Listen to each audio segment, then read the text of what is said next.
Hi students, मैं संदीप साहन, व्याख्याता भौतिक विज्ञान, आप सबका हमारे YouTube चैनल पे हार्दिक स्वागत करता हूं, हार्दिक अभिनंदन करता हूं। आज हम एक नए टॉपिक पे चर्चा करेंगे और उम्मीद करूंगा कि आपको अच्छे से समझ में आए। और पूरा समझने के लिए प्लीज आप इस वीडियो को पूरा देखें, लास्ट तक देखें, तब आपको इस टॉपिक की समझ होगी। इतना इंपॉर्टेंट टॉपिक है, चाहे कोई भी कंपटीशन एग्जाम हो, चाहे कोई भी बोर्ड का एग्जाम हो, इससे रिलेटेड क्वेश्चन आता है। इसकी हम बेसिक समझ और बेसिक जानकारी देखते हैं। रेडियो एक्टिविटी क्या चीज है? रेडियो एक्टिविटी क्या होती है कि जो 1896 में बैक्यूरल ने क्या किया, यूरेनियम पोटेशियम सल्फेट का एक कंपाउंड लिया और उसके को देखा कि जब उसको एक आप कह सकते हैं फोटोग्राफिक प्लेट के पास रखा तो देखा कि फोटोग्राफिक प्लेट को उसने डिस्टर्ब कर दिया। तो उसने देखा कि जब यहाँ कोई किसी तरह की कोई ना कोई ऐसी रिएक्शन जरूर हुई है या ऐसा कुछ ना कुछ इफेक्ट जरूर हुआ होगा इसके कारण, जो इस फोटोग्राफिक प्लेट को डिस्टर्ब करता है या उसको अफेक्टेड करता है। बाद में 1898 में पीरे क्यूरी एंड मैडम क्यूरी ने एक नए रेडियो एक्टिव एलिमेंट की डिस्कवरी की जिसका नाम था रेडियम। इन्होंने क्या कंक्लूजन निकाला कि कुछ ऐसे हैवी न्यूक्लियाई पार्टिकल हैं जो अपने आप डिसइंटीग्रेट होते हैं, स्पॉन्टेनियस डिसइंटीग्रेट होते हैं, जिसके डिसइंटीग्रेशन के लिए किसी एक्सटर्नल एजेंसी की कोई जरूरत नहीं है। यानी without the help of any external force provided by any external agency, they continue or they spontaneously disintegrate into different lighter nuclei. The heavier nuclei continue break down into the lighter nuclei by emission of different type of particle, alpha particle, beta particle and gamma rays. ये जो process है, जो phenomena है, phenomena of spontaneous emission of different radiation by an element that is unstable nuclei, is this phenomena is known as the radioactivity, and the substance which proceed this reaction is known as the radioactive element. तो मैंने यहाँ definition लिखी है कि it is the property by virtue of which a heavy element disintegrate itself without being forced by an external agent is called the radioactivity. मैंने दूसरी definition भी लिखी, it is the phenomena of emission of active radiation.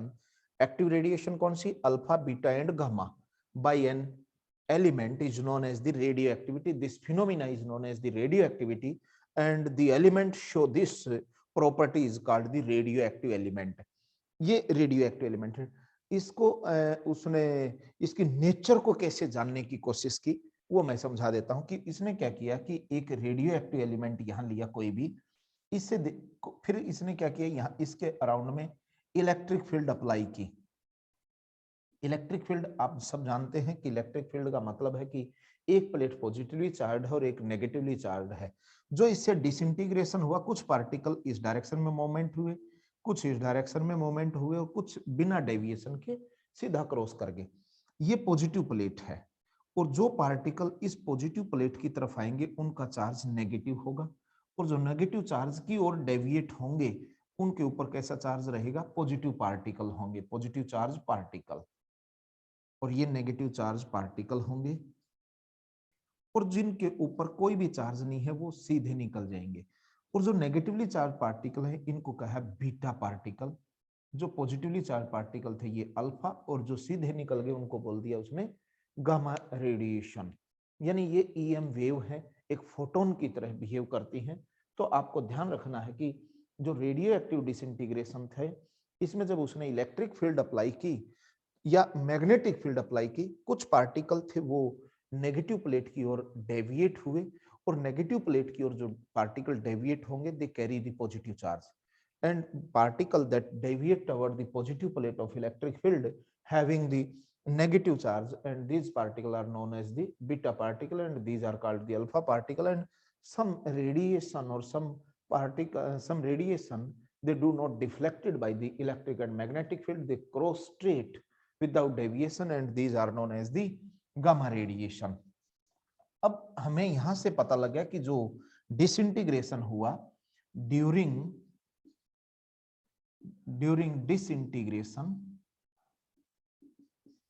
Integration particle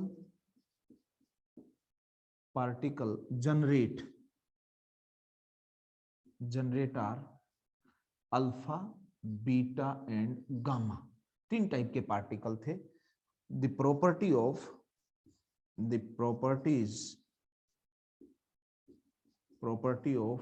these particle are as मैं एक एक particle की property को discuss करूंगा, तो आप इसका एक बार स्क्रीनशॉट ले लें ताकि आप इसके नोट्स बना सकें। और मैं जब एक एक पार्टिकल को स्टडी करूंगा तो एक टेबल से आपको समझाने की कोशिश करूंगा। आप इसका एक बार स्क्रीनशॉट ले लें।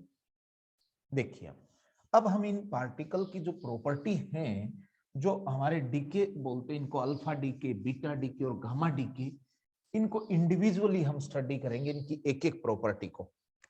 मैंने एक टेबल के थ्रू इसको समझाने की कोशिश करूंगा। ये हमने एक टेबल बनाई। यहाँ जो पार्टिकल है वो हमारा अल्फा पार्टिकल है। यहाँ जो पार्टिकल लूंगा मैं वो बीटा पार्टिकल, और यहाँ जो हम लेंगे वो गामा रेज की बात करेंगे, गामा रेडिएशन की बात करेंगे। फर्स्ट प्रॉपर्टी आती है इनके, एक एक हम प्रॉपर्टी पे बात करेंगे। यहां मैं लिख दूं प्रॉपर्टी कि प्रॉपर्टी कौन कौन सी है। हम इनकी प्रॉपर्टी को एक एक को स्टडी करेंगे। आप भी इस प्रॉपर्टी को इस टेबल के थ्रू आप समझ सकते हैं। पहली जो प्रॉपर्टी है वो नेचर की बात करता हूं मैं।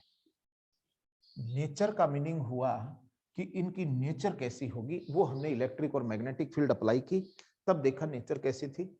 ये कैसे होते हैं? These are positively charge, these are positive charge particle. और ये कैसे होते हैं? These are negatively charge particle, negative charge particle.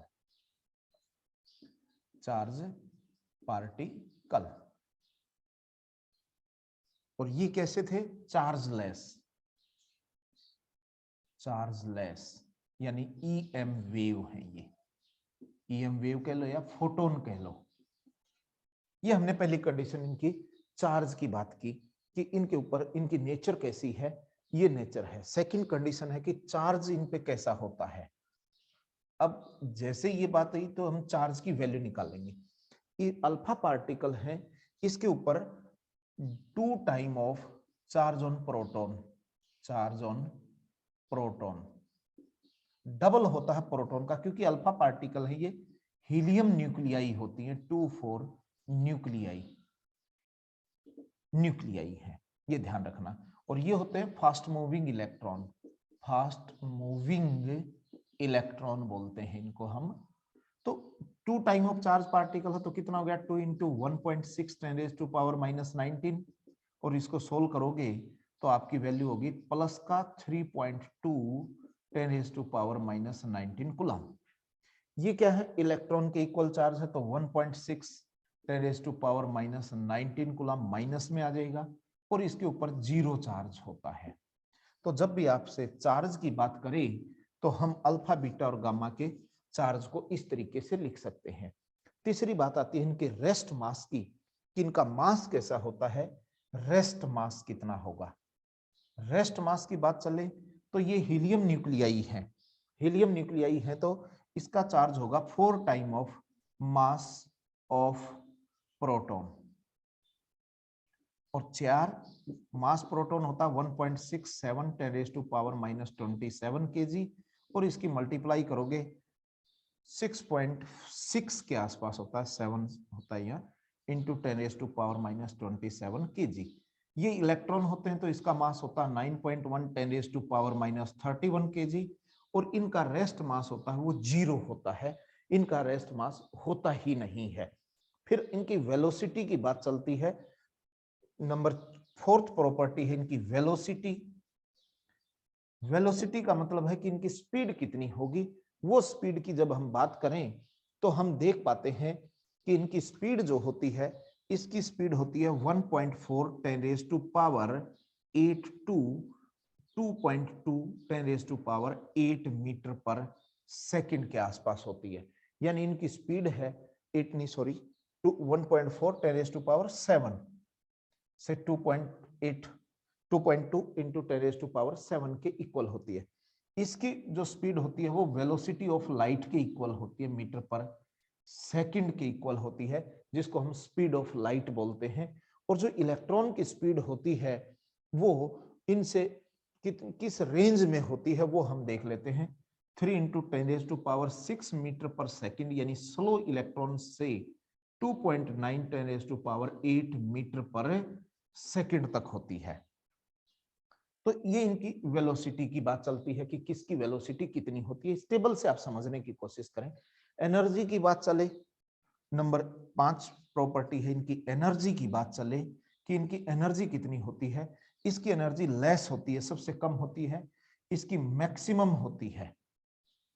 इसके पास जो एनर्जी है वो मैक्सिमम होती है, और इसके पास अल्फा से तो ज्यादा होती है लेकिन इससे कम होती है। यानी हम कह सकते हैं ये लेस है तो ये मोर होती है, इसकी ज्यादा एनर्जी होती है। लेकिन सबसे ज्यादा की बात चलेगी तो सबसे ज्यादा एनर्जी आपकी गामा रेज की होती है, फोटोन की होती है।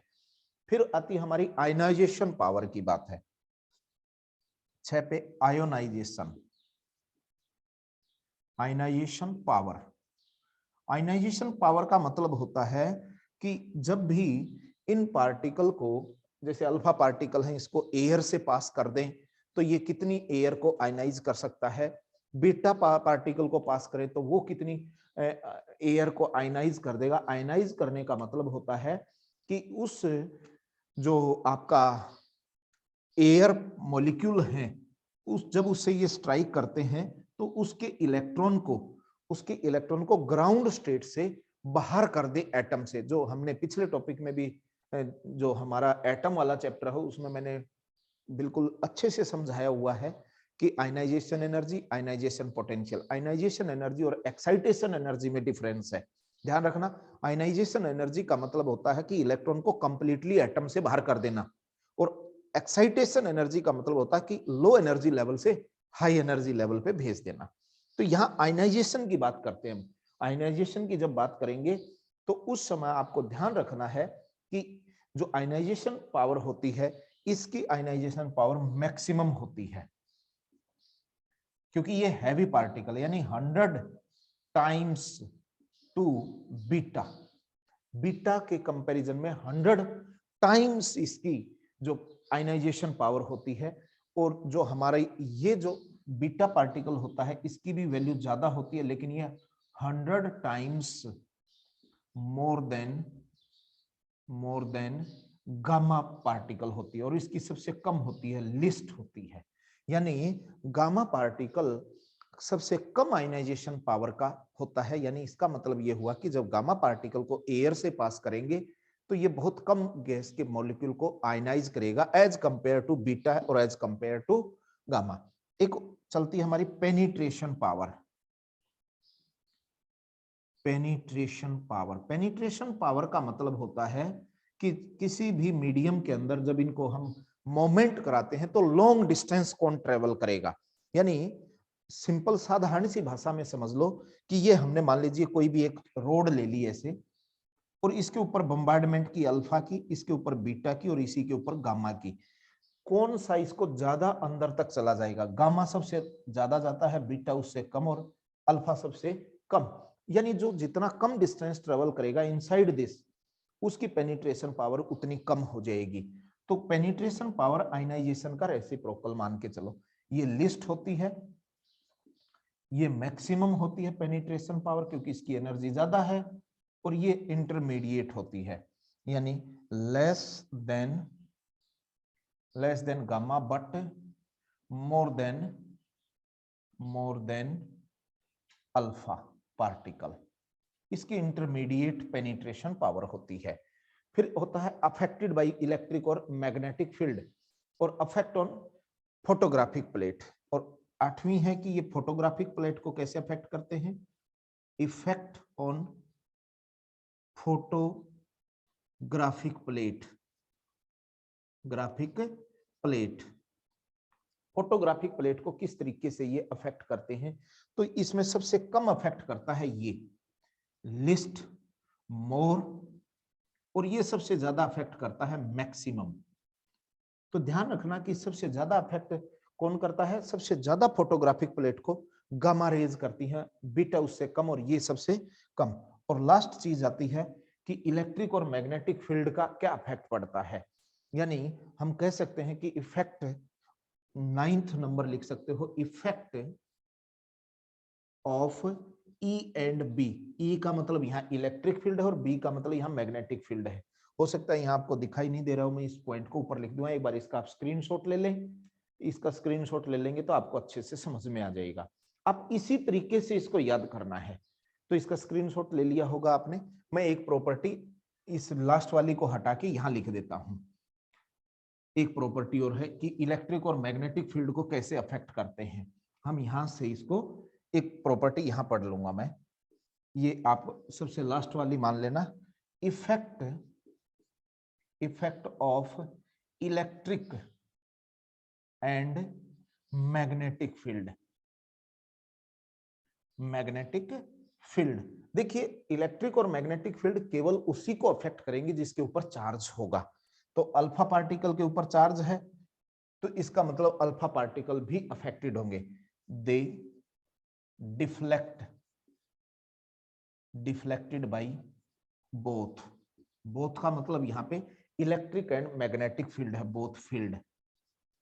अगर इसकी बात करें, इस पे नेगेटिव चार्ज है ये भी, यानी they are deflected by both field. ये भी दोनों फील्ड से डिफ्लेक्ट होगा, लेकिन ये चार्जलेस होने के कारण नॉट डिफ्लेक्टेड। ये किसी कारण से भी डिफ्लेक्ट नहीं होगा क्योंकि इसके ऊपर किसी प्रकार का कोई चार्ज नहीं है। तो इस तरीके से आप अगर आप देखें तो मैं कह सकता हूं कि आप अगर इस टेबल को इस तरीके से समझेंगे तो अल्फा, बीटा और गामा के पेपर में कैसे आएगा, अल्फा पार्टिकल क्या है, बीटा पार्टिकल क्या है, गामा पार्टिकल, इनके बीच में दो डिफरेंस या चार डिफरेंस बताइए। तो आप इस तरीके से दो चार डिफरेंस आसानी से लिख सकते हैं। ये आपका रेडियो एक्टिविटी, और रेडियो एक्टिविटी में जो रेज आपकी जनरेट हुई हैं, जो पार्टिकल जनरेट हुए डिसइंटीग्रेशन में, उनकी प्रॉपर्टी क्या क्या है वो हमने यहां जानने की कोशिश की। अब मैं आपको इसका मैथमेटिकल पार्ट समझाऊंगा, लॉ ऑफ रेडियो एक्टिविटी। देखिए लॉ ऑफ डिसइंटीग्रेशन या रेडियो एक्टिव डिसइंटीग्रेशन क्या है, हम इसका मैथमेटिकल पार्ट जानने की कोशिश करेंगे। हमने पिछले जो अभी टॉपिक पढ़ा उसमें क्या देखा कि डिसइंटीग्रेशन क्या फिनोमिना है, कि जो हैवियर न्यूक्लियाई हैं, binding energy per nucleon versus atomic mass number का जब ग्राफ देखा था तो हमने उसमें पाया था कि जो हैवियर न्यूक्लियाई हैं वो टू गेन द स्टेबिलिटी, वो स्टेबिलिटी गेन करने के लिए लाइटर न्यूक्लियाई में, इंटरमीडिएट न्यूक्लियाई में कन्वर्ट होने की कोशिश करती हैं।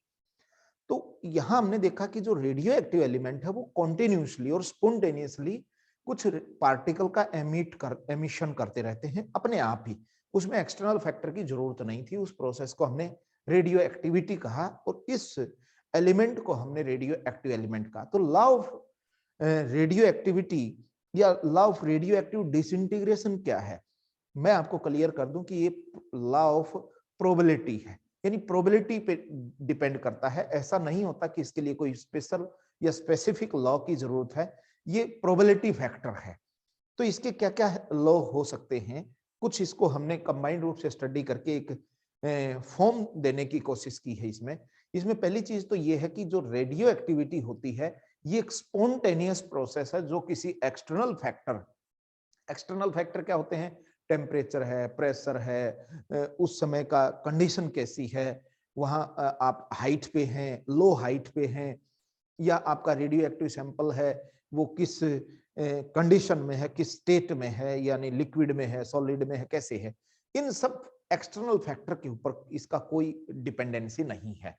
सेकंड जो कंडीशन कहता है ये कि जब हमने देखा कि जब रेडियो एक्टिव डिसइंटीग्रेशन होता है तो इसमें तीन चीजें इमिट होती हैं, एक अल्फा पार्टिकल, एक बीटा पार्टिकल और एक गामा रेडिएशन। तो ये कहता है कि जब भी डिसइंटीग्रेशन होगा, या तो आपका अल्फा पार्टिकल इमिट होगा या बीटा पार्टिकल इमिट होगा, दोनों ही प्रोसेस में एनर्जी जरूर निकलेगी। और तीसरी बात ये कहता है कि जो रेट ऑफ डिसइंटीग्रेशन होनी है, जिसको हम बोलते हैं नंबर ऑफ पार्टिकल या number of atom disintegration per second, जिसको हम बोलते हैं रेट ऑफ डिसइंटीग्रेशन, ये उस इंस्टेंट के ऊपर किस पे डिपेंड करेगा कि उस सैंपल में number of atom, active atom कितने हैं, उस सैंपल के नंबर ऑफ एटम उस इंस्टेंट के ऊपर कितने हैं उसके ऊपर डिपेंड करेगा। तो देखिए इसके 3 बेसिक लॉ लिखे हमने। पहला लॉ है radio activity is a spontaneous process which does not depend on the external factor like temperature and pressure. पहली कंडीशन यही है कि जो रेडियो एक्टिविटी फिनोमिना है ये एक्सटर्नल फैक्टर से फ्री होती है, उस पर डिपेंड नहीं करती। Second, during disintegration of an atom either alpha particle और बीटा पार्टिकल इमिटेड, या तो अल्फा पार्टिकल इमिट होगा या बीटा, गामा तो दोनों ही प्रोसेस में इमिट होगी क्योंकि एनर्जी है।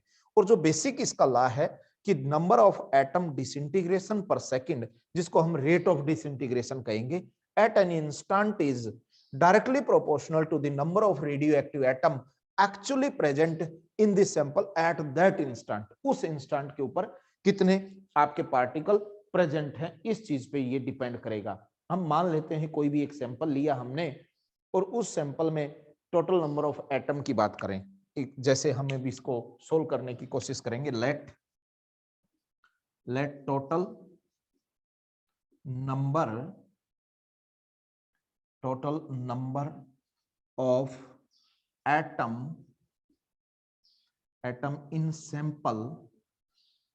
in sample at t is equal to 0 is n0। किसी भी t is equal to time पर जो नंबर ऑफ पार्टिकल हैं, एटम है, वो कितने हैं, n0 हमने लिया। यानी हम जो रेडियो एक्टिव सैंपल लेके आए उसमें किसी भी टाइम, यानी जब हमने स्टार्टिंग में लिया, इनिशियल टाइम में लिया, तो उसमें number of radio active element कितने हैं, n0 एट। अब हमने क्या किया, total number of atom in sample at time t is n। Then हमने किसी t टाइम पे देखा तो उस समय उसके पास नंबर ऑफ एटम थे, वो कितने थे, n थे। लेकिन हम अब बात करें कि किसी dt टाइम के अंदर उसके जो पार्टिकल हैं वो रिड्यूस हुए हैं at small time interval, at small time interval dt, particle या एटम कह लो, atom disintegrate is dn। dt time में डिसइंटीग्रेट हुए dn। Then rate of disintegration,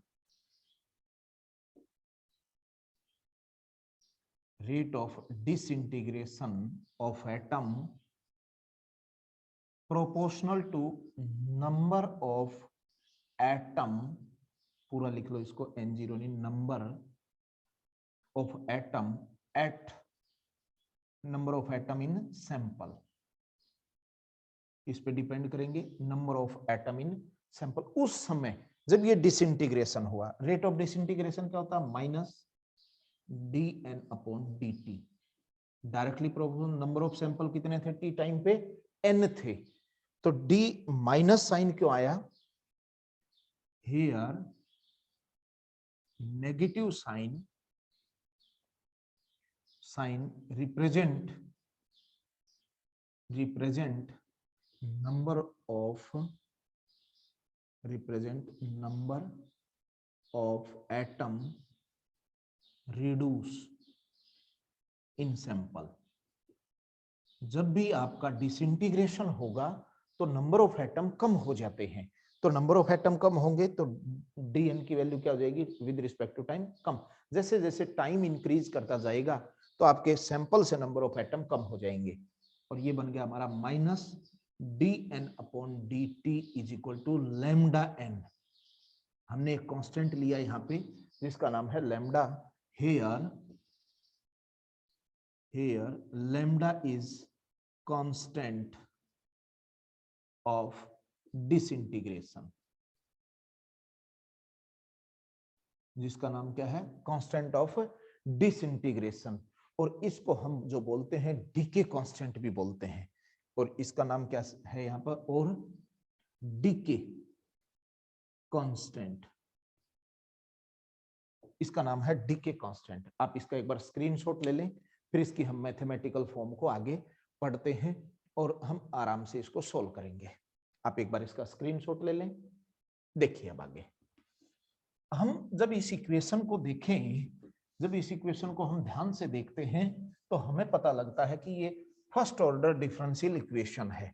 math वाले बच्चे इस बात को आसानी से समझ जाएंगे कि ये इक्वेशन कौन सी है, हमारी फर्स्ट ऑर्डर डिफरेंशियल इक्वेशन है। और फर्स्ट ऑर्डर डिफरेंशियल इक्वेशन को जब भी सोल्व किया जाता है तो सेपरेट द वेरिएबल कंसेप्ट लगाते हैं। यहाँ देखिए दो वेरिएबल है, एक तो टाइम है एक एन है।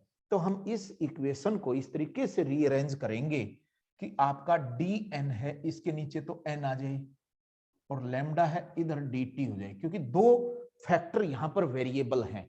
एक तो जब जैसे जैसे टाइम चेंज हुआ, चेंजेबल फैक्टर कौन हो गया, एक तो टाइम, और दूसरा जैसे जैसे टाइम इंक्रीज करता जाएगा तो आपके नंबर ऑफ एटम है जो इस सैंपल के अंदर वो भी डिसइंटीग्रेट होते चले जाएंगे, यानी उनकी वैल्यू कम होती चली जाएगी। जो एक्टिव आपके नंबर ऑफ एलिमेंट है, नंबर ऑफ एटम है, एक्टिव एलिमेंट एटम है, वो कम होते चले जाएंगे। तो एक साथ दो दो वेरिएशन है। पहला वेरिएशन कौन है, टाइम, क्योंकि टाइम तो कंटिन्यू चेंज हो रहा है। जैसे जैसे टाइम चेंज हुआ number of atom in the sample also reduce continuously. So there are two variable, first is number of atom and second is dt. अगर ऐसी स्थिति होती है तो हम इसका इंटीग्रेशन कर देंगे, इंटीग्रेट या इंटीग्रेशन बोथ साइड। जब भी आप इंटीग्रेशन करें तो मैं आपको एक फंक्शन बता देता हूं, integration of dx upon x का जो इंटीग्रेशन होता है वो log ऑफ x होता है, ln x बोलते हैं इसको, हम इसका नाम ln x बोलते हैं। ये फॉर्मूला हम यहाँ लगाएं। यहाँ क्या है माइनस ऐसे का ऐसा, इसका इंटीग्रेशन करना है हमें। पहले मैं एक बार इंटीग्रेशन का साइन लगा देता हूं, dn upon n is equal to lambda dt। इस माइनस साइन को इधर लेके चले जाओ, इंटीग्रेशन, और प्लस में कांस्टेंट आता है c। ये जो c कांस्टेंट है, here c is constant of integration. क्या नाम होता है इसका, कांस्टेंट ऑफ इंटीग्रेशन। जब भी आप इंटीग्रेशन करते हैं तो एक कांस्टेंट आता है c, जिसको हम कांस्टेंट ऑफ इंटीग्रेशन बोलते हैं। अब इसका इंटीग्रेशन करेंगे, dn अपॉन n का ये वाला फॉर्मूला हम यूज कर सकते हैं। तो ये क्या बन जाएगा, ln n कैपिटल, ln का मतलब यहां नेचुरल लॉग होता है, माइनस लैम्डा dt का इंटीग्रेशन t होता है और प्लस में c। ये आपका इंटीग्रेशन सोल्व हो जाएगा। ln का मतलब यहाँ पे नेचुरल लॉग है, इस बात को ध्यान रखेंगे। अब हम कंडीशन लगाएंगे। यहाँ देख लीजिए, इनिशियल जब टाइम 0 था तो हमारे नंबर ऑफ पार्टिकल कितने थे, सैंपल में n0 थे। फर्स्ट इक्वेशन है, if time t is equal to 0 then, इस इक्वेशन का नाम फर्स्ट रख दो, then number of atom n is equal to कितने थे, n0। Then from equation first, हम फर्स्ट इक्वेशन में ये कंडीशन लगाएंगे। जब हम सैंपल को लेके चले थे initially mean time is equal to 0, then total number of active atom in the sample is n0. Then we put this condition into the equation first and find out the value of a constant of integration. Put here, then we get ln n replaced to n0, then minus lambda, this is 0, plus constant of integration c. here C is equal to ln n0. We get the value of constant of integration is this. Put this value again into equation first. Put value of C into equation first, then this equation became ln capital N is equal to minus lambda t plus natural log of n0. ln mean ln stand for the natural log. This comes here, this became ln capital N minus natural log n0 is equal to minus lambda of t. हमने यहाँ क्या किया है, मैं बता देता हूं आपको, ये स्टेप है, मैं इस डायरेक्शन में लेके आया हूं ऐसे करके। तो इस तरीके से लेके आए, तो यहाँ देखिए ये भी नेचुरल लॉग है, ये भी नेचुरल लॉग है, और लॉग की प्रॉपर्टी लगा देंगे हम, natural log of n upon n0 is equal to minus lambda t. कौन सी प्रॉपर्टी लगाई है यहाँ पे, मैं यहाँ आपको साइड में बताने की कोशिश करता हूँ कि जब भी आपको log a minus log of b दे रखा हो या नेचुरल log ऑफ b दे रखा हो, यानी एक a है एक b, बीच में साइन है माइनस का, तो ये किसके बराबर होता है, natural log of a divided by b। अगर प्लस का साइन होता तो मल्टीप्लाई में आता है। ध्यान रखें, एक प्रॉपर्टी हमने लगाई है log a minus log b is equal to log a upon b। अगर यहाँ प्लस साइन आ जाए तो ये डिवाइड की बजाय मल्टीप्लाई में आ जाते हैं। ये आपकी एक इक्वेशन मिल जाएगी यहाँ से। यहाँ इसका एक बार आप स्क्रीनशॉट ले लें ताकि आप नोट्स बना लेंगे। जैसे ही ये आ जाए तो मैं इससे आगे का स्टेप, आपने स्क्रीनशॉट ले लिया होगा, देखिए अब आगे। अब हम क्या करते हैं, इस इक्वेशन को मैं सोल्व करना चाहूंगा। ये इक्वेशन क्या बन जाएगी, इस नेचुरल लॉग को दूसरी साइड में लेके जाएंगे, तो ये क्या बनेगा, n upon n0 is equal to e की power of minus lambda t. ध्यान रखना मैंने कौन सा स्टेप लगाया है, लॉग, नेचुरल लॉग होता है natural log of x is equal to, इसको बोलते हैं हम log of e base of x। ये एक ही चीज है, नेचुरल लॉग का मतलब होता है लॉग का बेस e। अगर इसको हम t के बराबर मान लें तो x की वैल्यू जो अब निकालनी हो, इसकी वैल्यू, ये इधर जाएगा तो ये e होता है, ये सामने वाली टर्म इसके पावर में चली जाती है, ये फंक्शन होता है। तो यहां भी हमने क्या किया, देखिए ये नेचुरल लॉग है, जब इस नेचुरल लॉग को इस साइड लेके जाएंगे, यानी n अपॉन n0 की वैल्यू निकालनी हो तो इस नेचुरल लॉग को उधर लेके जाना पड़ेगा। जब उधर लेके जाएंगे तो इसका तो बेस कितना है, e, तो e की ये वाला पार्ट है e की पावर में चला जाता है, इसको बोलते हैं एक्सपोनेंशियल फंक्शन। और n is equal to n0 is equal to e की माइनस लैम्डा टी, और इस n0 को इधर लेके जाओ, इसकी मल्टीप्लाई करेंगे तो n0 e की माइनस लैम्डा ऑफ टी। ये आपका एक रिलेशन बन जाएगा। इस इक्वेशन का नाम 2 रख दो और इस इक्वेशन का नाम 3 रख सकते हैं। तो यहां हमने देखा कि जो n है, n की इक्वेशन है, वो एक्सपोनेंशियली चेंज होती है, इसको बोलते हैं, इस लॉ को हम एक्सपोनेंशियल लॉ भी बोलते हैं। यहां हम क्या कह सकते हैं कि नंबर ऑफ डिसइंटीग्रेटेड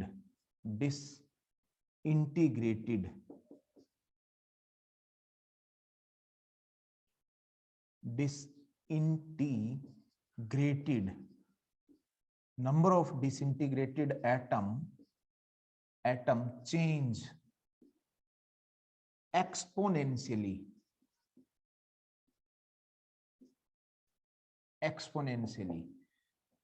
exponentially का मतलब क्या होता है, e की पावर में चेंज होना। So it is called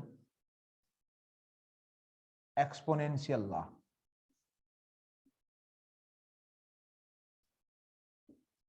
exponential law या एक्सपोनेंशियल लॉ, इसको हम एक्सपोनेंशियली लॉ बोलते हैं। अब हमें क्या करना है, ग्राफ बना के दिखाना होता है। आप इसका स्क्रीनशॉट ले लें, ये डेरिवेशन है। अब जब ग्राफ बनाना हो तो आप इसका ग्राफ कैसे मिलेगा, आप देख रहे हैं कि जैसे जैसे हम टाइम को चेंज करते हैं, एक तरफ हमने टाइम को लिया क्योंकि टाइम वेरिएबल है, इस तरफ हमने नंबर ऑफ डिसइंटीग्रेटेड या नंबर ऑफ एक्टिव एलिमेंट लिए। अब देखिए जब टाइम 0 था तो ये नंबर ऑफ एटम थे मैक्सिमम थे, मान लीजिए यहां थे हमारे N0 की वैल्यू, ये मैक्सिमम थे यहाँ। जैसे जैसे टाइम इंक्रीज करेगा तो n की वैल्यू कम हो जाएगी, क्योंकि नेगेटिव साइन है। और कम कैसे होगी? एक्सपोनेंशियली ग्राफ से होगी। तो इसका ग्राफ इस तरीके से चेंज हो जाएगा, यहां टच नहीं करेगा, ये ध्यान रखना है।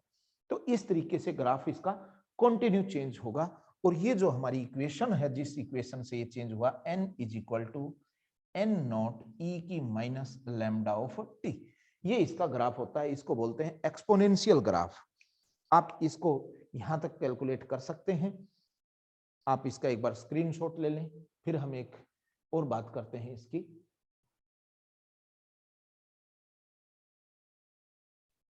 डिसइंटीग्रेशन कांस्टेंट या डीके कांस्टेंट क्या है? डिसइंटीग्रेशन कांस्टेंट का मतलब है लैम्डा। हमें पता है, अभी हमने डेरिवेशन सोल्व किया तो n की वैल्यू है n0 e की माइनस लैम्डा t के इक्वल हुई। ये हमारा जो क्या कह सकते हैं हम, इक्वेशन मिली हमें रेडियो एक्टिव डिसइंटीग्रेशन की, किस तरीके से रेडियो एक्टिव एलिमेंट हमारे चेंज होते हैं। अगर हम मान लें let lambda is equal to reciprocal of time, यानी lambda is the decay constant और डीके कांस्टेंट है वो रेसिप्रोकल ऑफ टाइम हो, तो क्या मिलेगा? Then n is equal to n0 e की minus t upon T, t से t कटेगा तो n is equal to n0 e की माइनस 1, और इसको पुट करोगे तो n is equal to n0 upon e के बराबर मिलेगा। हम जानते हैं कि 1/e की वैल्यू जो होती है वो 0.368 के आसपास होती है। 1/e की वैल्यू अगर आप देखें तो वो वैल्यू होती है 368। 1/e की वैल्यू किसके बराबर होती है? 0.368। और एक और बात बता दूं, e की वैल्यू अगर आपसे पूछ ले कि e की वैल्यू कितनी होती है, e की वैल्यू होती है 2.718। ये e की वैल्यू है, ये 1/e की वैल्यू यहां पुट करोगे तो क्या बन जाएगा? Then n is equal to 0.368 n0, और परसेंटेज में निकालना हो तो n is equal to 36.8% of n0। तो ये n क्या है? ये वो एलिमेंट है जो डिसइंटीग्रेट नहीं हुए। तो यहां से आपको पता लग गया होगा कि जो लैम्डा है उस टाइम के रेसिप्रोकल के इक्वल होगा जब आपके सैंपल में जो पार्टिकल है वो 36.8 अनडिकेड पार्टिकल बच जाएं। तो हम इसकी डेफिनेशन इजीली लिख सकते हैं कि डिसइंटीग्रेशन कांस्टेंट क्या है? It is the reciprocal of time at the end of which the number of atom left undecayed in the radioactive sample is 36.8% of initial number of element atom in the process। तो इसकी definition, इस definition हम क्या लिख सकते हैं? यहां देखिए, ये क्या था, कंडीशन क्या ली थी हमने कि lambda is equal to 1/t हो। इफ अगर टाइम कितना लिया हमने, लैम्डा की वैल्यू 1/t, तो कितने पार्टिकल बचने चाहिए इसमें? n। वो कितने हैं? इनिशियल जो नंबर ऑफ पार्टिकल थे उस सैंपल में उसका 36.8। तो इसकी डेफिनेशन क्या लिखेंगे? The reciprocal of time, this is the reciprocal of time at the end which the number of atom left undecayed, ये जो नंबर ऑफ एटम है ये लेफ्ट है undecayed in the radioactive sample is कितने? 36.8%। कितने element होने चाहिए? 36.8% of initial number of atom in this sample. यानी जो हमने शुरू में जितने सैंपल लिए, सपोज करो हमने 100 एटम लिए स्टार्टिंग में, रिएक्शन जब स्टार्ट हुई, अब कितने बच जाने चाहिए? जब 36.8 अनडिकेड बच जाए तो वो समझ लो कि जितना टाइम लगा उस टाइम का रेसिप्रोकल जो होगा वो आपका डिसइंटीग्रेशन कांस्टेंट उस रिएक्शन के लिए होगा। यानी reciprocal of time at the end of which the number of atom left undecayed in the radioactive sample is 36.8 of the initial atom in the sample is called the decay constant। अब हम इसके half life time के ऊपर बात करेंगे कि half life time क्या होता है। देखिए हाफ लाइफ टाइम क्या होता है, देखते ही पता लगता है टाइम का कि ऐसा टाइम, हाफ लाइफ का मतलब क्या हो गया, मान लीजिए हमने सैंपल लिया, उस सैंपल में इनिशियली जो नंबर ऑफ अनडिकेड एलिमेंट थे वो 100 थे। कितने थे, मान लीजिए स्टार्ट में कितने हैं, 100 एटम हैं। अब क्या हो जाए, हाफ का मतलब क्या होगा कि ये कितने बन जाए, 50 एटम, ये इसके आधे हैं। यहां से यहां तक आने में इसने जितना टाइम कंज्यूम किया वो टाइम हो जाएगा हाफ लाइफ। यानी सिंपल सी भाषा में समझिए, सिंपल सी भाषा ये कहती है कि कोई भी एलिमेंट है उसमें जितने इनिशियल नंबर ऑफ एटम है, तो वो टाइम जिसमें वो अपने इनिशियल नंबर का हाफ रह जाए, आधे रह जाए, उसको हम क्या बोलते हैं, half life time. Half lifetime of radioactive element is that if initially we consider there are 100 atoms which are undecayed in the sample, the time taken to decay these elements when they became or they remains in the sample up to half of its initial value, mean initially they are 100 atom and the time taken to reduce the number is 50. This time is known as the half life time.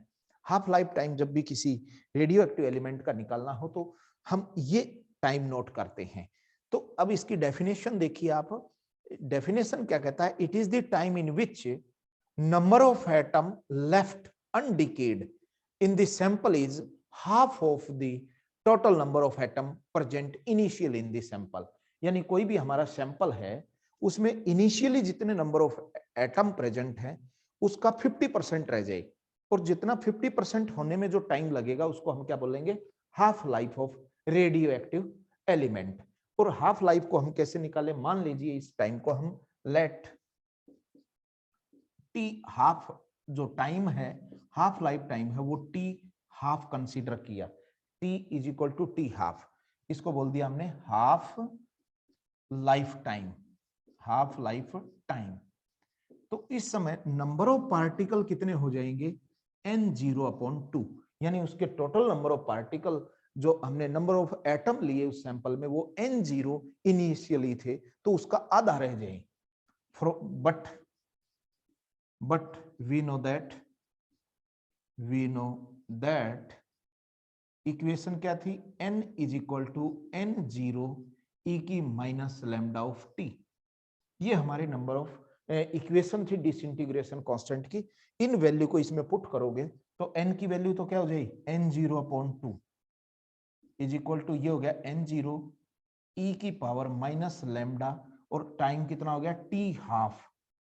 आप n0 से n0 को cancel कर सकते हैं, ये हो गया 1/2 is equal to e की माइनस लैम्डा t हाफ। इस 2 को क्या लिख सकते हो, 2 की power -1 is equal to e की power minus lambda t of half. यहां देखिए 2 की पावर नेगेटिव में है, इसकी पावर भी नेगेटिव में है, तो दोनों की पावर अगर नेगेटिव हो तो रेसिप्रोकल कर दिया जाए, तो इसको क्या लिख सकते हैं, और 2 इज इक्वल टू ई की माइनस लैम्डा टी हाफ, ये माइनस दोनों साइड से हम खत्म कर देंगे, पॉजिटिव बन जाएगा। अब ये हमने रिलेशन पढ़ा था कि जब भी किसी फंक्शन को लॉग को एक्स में ई की पावर में कन्वर्ट करना हो तो हमने इस ई को लॉग की पावर में कन्वर्ट किया था। हम इसको ऐसे कन्वर्ट कर सकते हैं कि लैम्डा टी हाफ जो है इस ई को, इस ई बेस को इस साइड लेके जाओगे तो ई बेस किस में कन्वर्ट हो जाएगा, लॉग में, log of E base of 2 बन जाएगा। देखिए इसको समझ लो एक बार, ये कैसे कन्वर्जन करते हैं हम। जैसे मान लीजिए मैंने ले रखा है log ऑफ e की x is equal to t, हम एग्जाम्पल के तौर पे समझ रहे हैं। अगर मैं x की वैल्यू फाइंड आउट करना चाहूं तो क्या करेंगे, ये बेस जो होता है ये इधर चला जाएगा और ये पावर चली जाएगी। समझ में आ गई होगी बात। log ऑफ x की वैल्यू कैलकुलेट करनी हो तो log का बेस देख लीजिए कितना है, ये बेस है e, e इधर चली जाएगी और ये जो सामने पावर फैक्टर होता है ये इसकी पावर में आ जाएगा। इसका उल्टा कन्वर्जन करना हो, जैसे e की power t is equal to x convert करना हो, ये t की वैल्यू निकालनी है, ये e इधर जाएगा तो log e बेस में बन जाएगा। ये इस तरीके से log और e की पावर आपस में कन्वर्टेबल है, तो यहाँ e को इधर लेके जाओगे तो log e में कन्वर्ट हो जाएगा। और यहां से हमने t हाफ लाइफ टाइम निकालनी है, t हाफ लाइफ टाइम क्या हो जाएगी, log ऑफ e की पावर 2 और लैम्डा। log e को 10 में कन्वर्ट करने का हमारे पास फॉर्मूला होता है 2.303 log ऑफ 10 2। ऐसा हम कन्वर्ट क्यों कर रहे हैं? ऐसा कन्वर्ट करने का कारण यही है कि जो हमारे पास log की टेबल होती है वो 10 बेस में होती है, e बेस में नहीं होती। जब आप log टेबल का प्रयोग करेंगे तो log टेबल जो बनी हुई है वो 10 बेस में बनी हुई है। मैं यहाँ एक अच्छी वैल्यू लिख देता हूं कि log e और log 10 में क्या रिलेशन होता है। तो यहां मैं लिख देता हूं कि log ऑफ e बेस है 2.303 log ऑफ 10 बेस के इक्वल होता है। ये इंपॉर्टेंट चीज है, इसको आप नोट कर लें, ये केमिस्ट्री में भी काम आएगी कि log e बेस को log 10 बेस में कैसे कन्वर्ट किया जा सकता है। अब इसकी वैल्यू रखें, t half life time is equal to 2.303 into log 10 का बेस हो और log 2 की वैल्यू होती है 0.3010, log 2 की वैल्यू होती है, और इसकी वैल्यू की जब मल्टीप्लाई करते हैं हम इन दोनों फैक्टर की तो 0.693 अपॉन लैम्डा आंसर आ जाएगा। तो टाइम, हाफ लाइफ टाइम का फॉर्मूला ये है, आप इसका स्क्रीनशॉट ले लें, ये काफी इंपॉर्टेंट है, इस पे न्यूमेरिकल बनते हैं। मैं एक अलग से वीडियो लेके आऊंगा जिसमें सारे न्यूमेरिकल की हम चर्चा करेंगे। ये आपका हाफ लाइफ टाइम है और हाफ लाइफ टाइम को इस तरीके से हम कैलकुलेट कर सकते हैं। तो काफी अच्छा टॉपिक था ये। मैं इसका एक फॉर्मूला और आपको हाफ लाइफ टाइम के रूप में जनरेट करने की कोशिश करता हूं। वो कैसे कन्वर्ट करेंगे हम, कि किस तरीके से आपके हाफ लाइफ टाइम कन्वर्ट होते हैं। इसका एक बार स्क्रीनशॉट ले लें। ओके, अब देखिए एक मैं दूसरे मेथड से भी इस चीज को समझाने की कोशिश करूंगा कि हाफ लाइफ टाइम के कोरिलेशन कैसे होते हैं। तो हम उसको जानने की कोशिश करें सिंपल सी भाषा में, ताकि आपके न्यूमेरिकल गलत नहीं होंगे। जब भी आपके न्यूमेरिकल आएंगे इस तरीके से तो हम सोल्व कर लेंगे। इसके बेसिक कंसेप्ट को हम जानने की कोशिश करेंगे। और बेसिक कंसेप्ट कैसे है, इसको लिख लो, basic concept of half life, basic concept of half life of radio activity. इसको मैं बेसिक कंसेप्ट से समझाने की कोशिश करूंगा क्योंकि ये न्यूमेरिकल में काम आता है। Let initially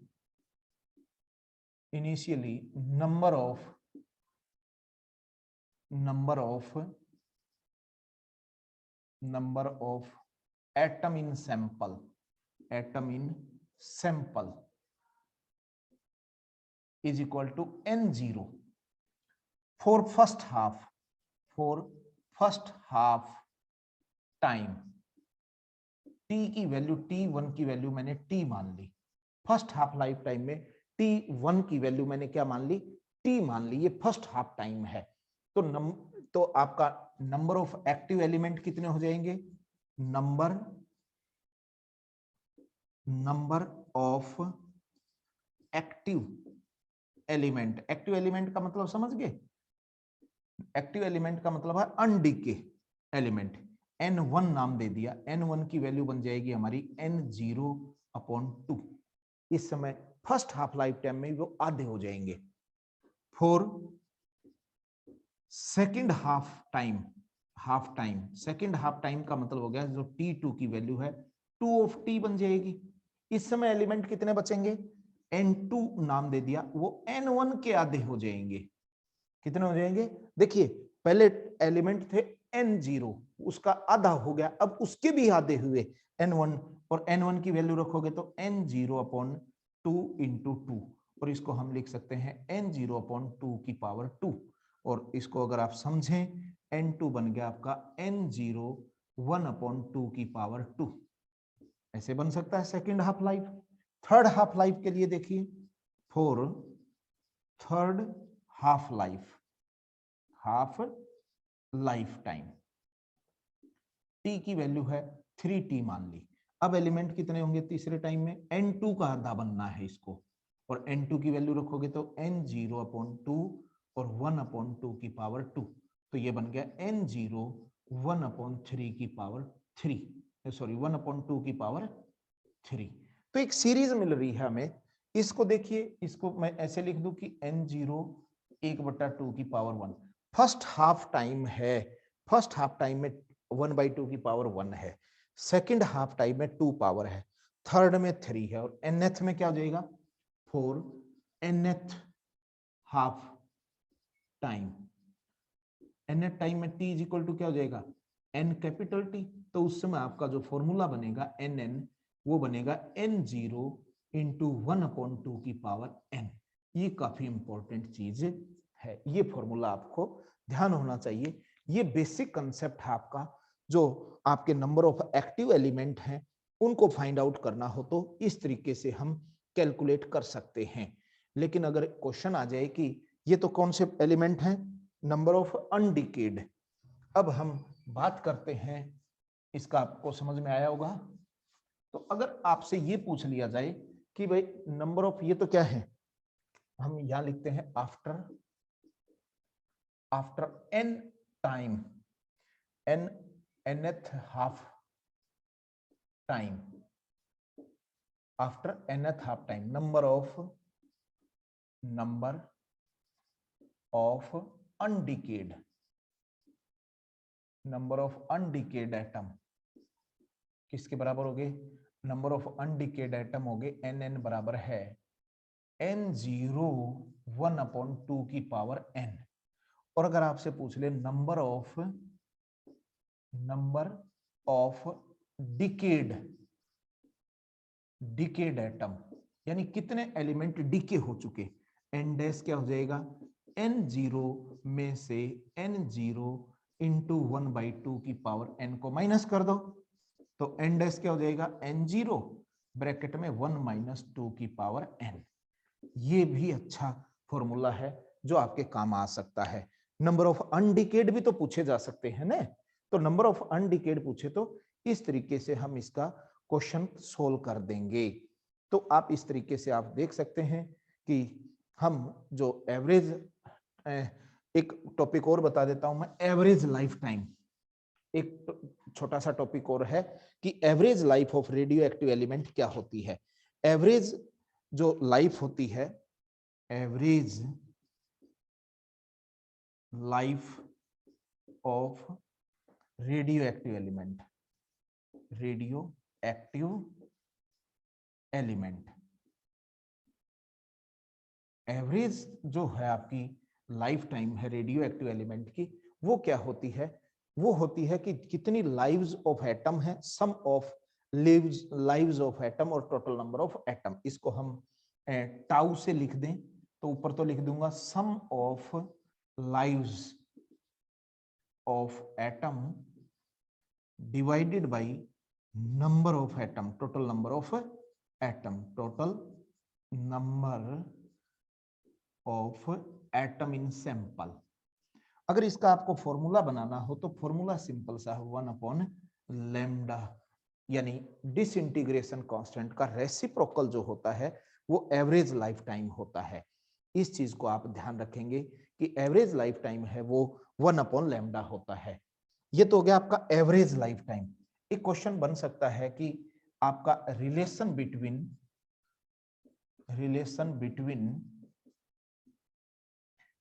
half